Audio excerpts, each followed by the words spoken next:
Hello दोस्तों, मेरी नई कहानी में पुनः आप लोगों का स्वागत है। आज हम आपके लिए लेकर आए हैं पैसा और पिता, एक फैमिली कहानी। आइए कहानी शुरू करते हैं।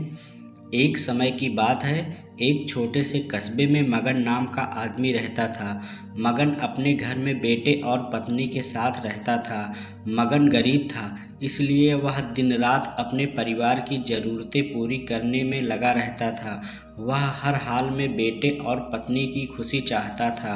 मगन एक छोटी सी कंपनी में काम करता था, जहां उसकी आमदनी घर खर्चे जितनी हो जाती थी।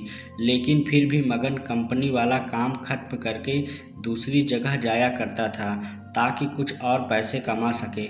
काम में व्यस्त होने से वह अपने परिवार को समय नहीं दे पाता था। मगन 24 में से 15 घंटे घर से बाहर काम में निकाल देता था। रात को देर से आता और सुबह जल्दी जाता था। इस तरह कुछ दिन बीतते गए। एक दिन मगन की पत्नी ने उससे कहा कि आप पूरे दिन काम करते हैं और हमें समय नहीं देते हैं।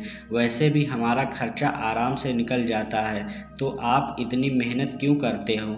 हमारे पास जितना है उसी में हमें खुश रहना चाहिए। चलिए आज हम तीनों कहीं घूमने चलते हैं।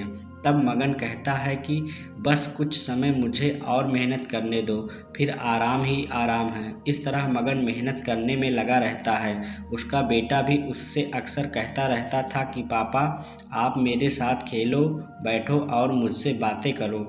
लेकिन मगन हमेशा काम के लिए कहकर कभी उसे समय नहीं दे पाता था। कुछ समय और बीता।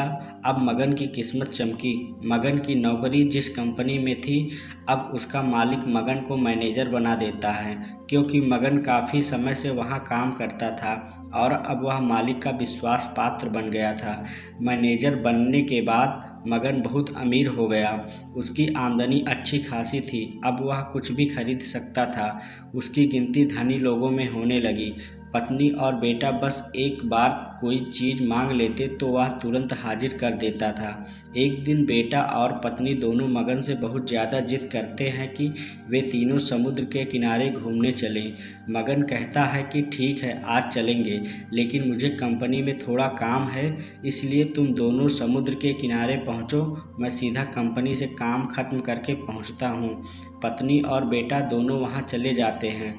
तभी समुद्र में बहुत बड़ी सुनामी आ जाती है और आसपास के लोगों को भी बहा ले जाती है।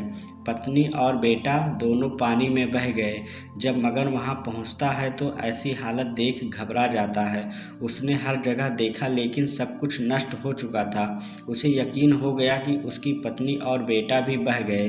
वो ज़ोर ज़ोर से रोने लगा और अपनी पत्नी की बात को याद करने लगा कि हमारे पास जितना है उसी में खुश रहना चाहिए और अपने परिवार के साथ खुशी के नए पल बनाने चाहिए, ताकि हम उसे हमेशा अपने दिल में संभाल कर रख सकें। पैसों का क्या, कभी होंगे तो कभी नहीं होंगे। तो दोस्तों, आपको यह छोटी सी कहानी कैसी लगी हमें कमेंट बॉक्स में ज़रूर बताना। धन्यवाद।